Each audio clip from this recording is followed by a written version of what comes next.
She was very lucky to have her costumes designed by Travis Banton.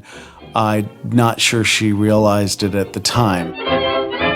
She was notoriously carefree about these beautiful gowns that he would make her. He would send her out onto set with a beautiful gown, and you never were sure how it was going to last by the end of the day because she treated everything like it was just her casual clothes. Clara, with a Hollywood makeover, proved to have a universal appeal. Men and women like her equally. Usually you have an actress where men are more interested in her than women or vice versa. With Clara Bow, men wanted her and women wanted to be her. So they all went to see the movies. This carefree magnetism synced perfectly with the mood of the day. Clara's persona and the flapper movement seemed made for each other.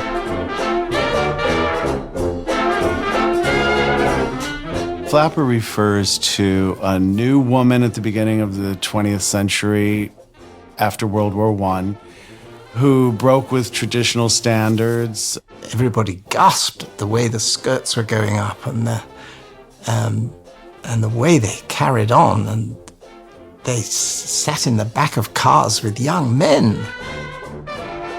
They cut off their hair, they cut off their skirt lengths, they wore makeup, they drank, they had a very casual attitude about sex and relationships, much to the chagrin of the older generation. It was quite a thrill just to see a picture with a flapper in it. Didn't have to do much. Clara's vivacious personality just made that lifestyle so compelling. And then, of course, the roles that she was in. So she really became the face and a pair of shapely legs to boot of the movement. Flapper icon Clara then became part of a publicity stunt cooked up between Paramount and a pretentious British novelist who was taking Hollywood by storm. Eleanor Glyn was a novelist who had a voguish popularity in the 1920s. A mature woman who wrote in a coy way about sex and sexuality. And she wrote a novel called It. Everyone was talking about it. What is it? There was so many articles written on it. Everyone wanted to talk about it. Well, who else had it? It was a big thing.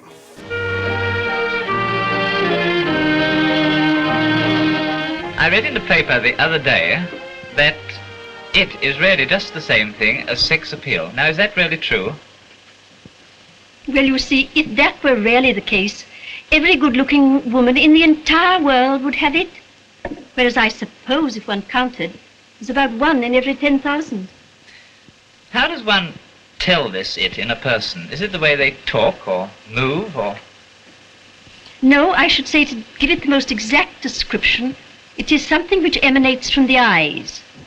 Paramount bought the rights to It for $50,000 and said, how about you say Clara Bow has it? And Eleanor Glyn said, all right, for $50,000, I'll say Clara Bow has it. But then she actually met Clara Bow and watched her work and realized she really does have something unique and special.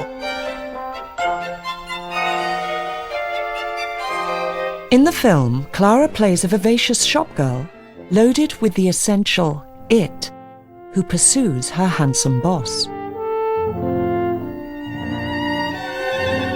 People adored what Clara was given to say by the top title writers, who received huge sums for getting her to say them.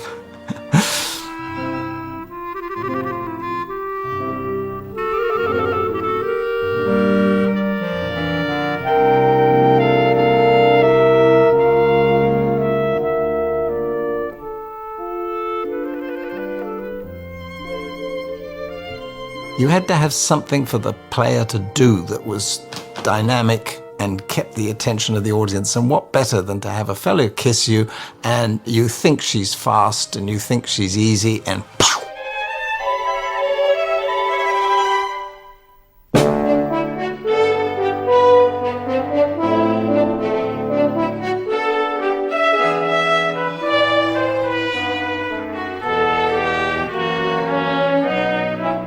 And that was always the basic plot. She saw a man and she went after him. And as commonplace as that may sound today, there's no way to describe how profoundly revolutionary it was at the time that you could, as a young woman, go to the movie theater and watch a movie about another young woman who didn't wait around for a man to pursue her. Clara Bow flipped the whole ritual of courtship.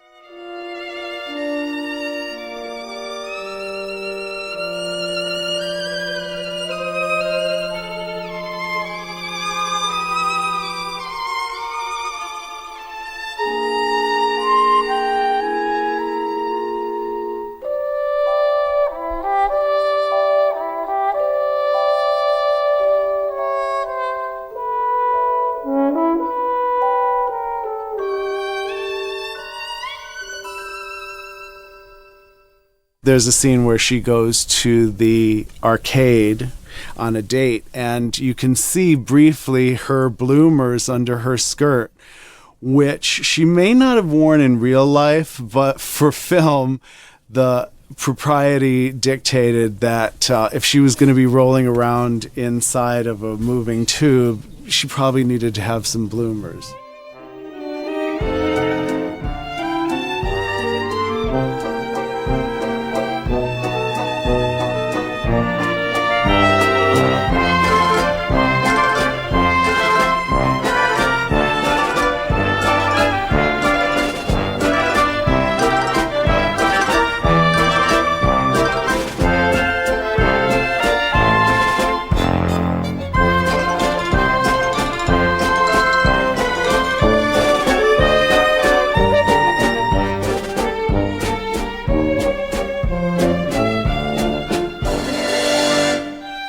Clara's style in It was an inspiration for Peppy Miller, heroine of 2012 surprise Oscar-winning silent film The Artist.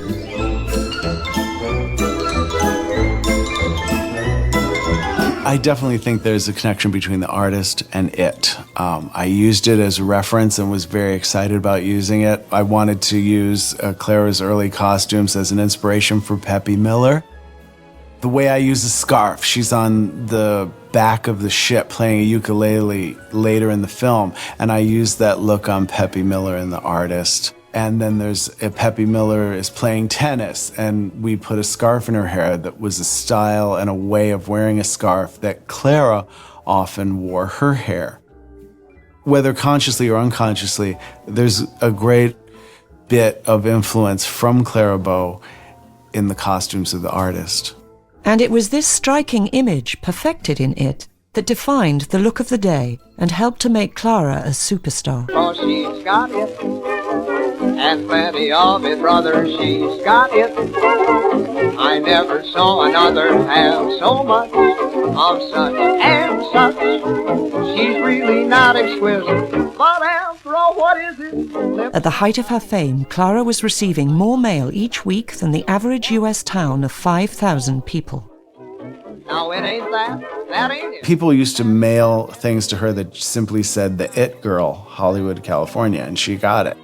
She'd gotten many, many letters from people, young girls, young as 12, saying, "You have an amazing eyes, you have amazing mouth, I love your hair." She got so much fan mail about her behavior, and I think they took cues on how to relate to the opposite sex, how to behave on a date. One woman wrote that she learned about closing her eyes when her boyfriend kissed her from watching Clara in the movies. She didn't identify with movie stars, she identified with her fans. She called them my wonderful fan friends. And to her, she was just one of them who had been elevated to be a movie star.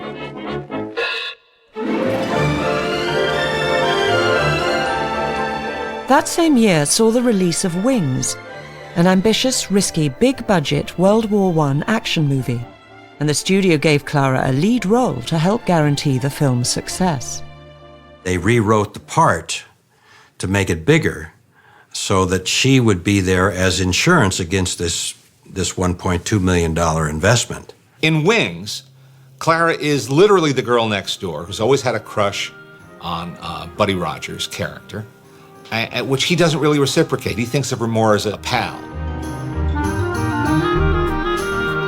When he goes on a drunken bender on a weekend off from flying during World War I in Paris, she pretends to be a Parisian woman of the night in a kind of a misguided attempt to make love to him. The film has its cake and eats it too. Clara is allowed to be sexy and vivacious and to even lead Buddy Rogers on. But she's not going to take advantage of him because she's a good girl. In this scene, Clara memorably reveals all to the camera.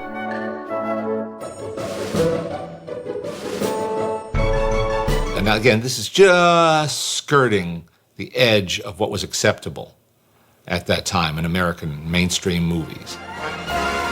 In the end, of course, the girl next door gets her man.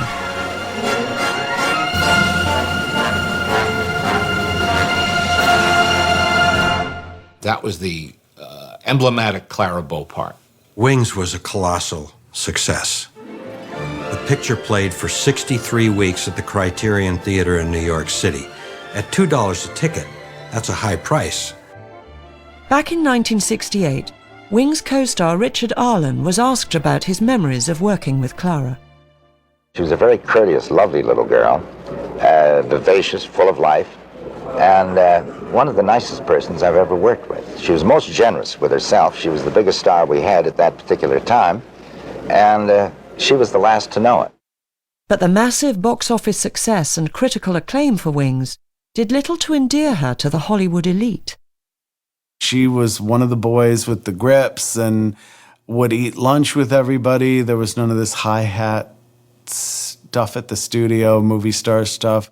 She was still going to be one of the tomboys from Brooklyn, and that endeared her to everybody she worked with, except sort of people who wanted to put their humble origins behind them and project this image of something else. And I think that's what got her in Dutch with a lot of the Hollywood community.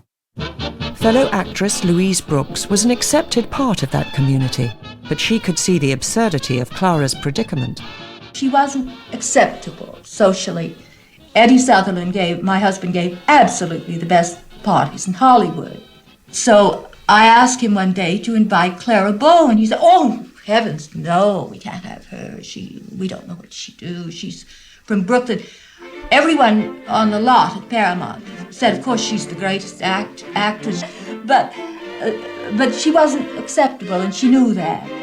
Initially, Clara Bow was invited to some of these Hollywood social events, but her behavior was so mortifying to these people that invitations quickly ceased. One of the funniest stories is that she was invited to dinner by a director and his family at the Beverly Hills Hotel, and she showed up in a bathing suit and high heels. And not only had she disregarded the idea of dressing for dinner, but she'd also the dress code of the Beverly Hills Hotel, and she could not understand why anybody should care what she wears. It was no accident that Clara's film characters shared this disdain for rules. In Rough House Rosie, a girl from the wrong side of the tracks tries to gatecrash high society. But the crash for Clara came when her punishing schedule resulted in a breakdown during filming. For years, she had ignored her chronic insomnia, worked all day and famously partied at night.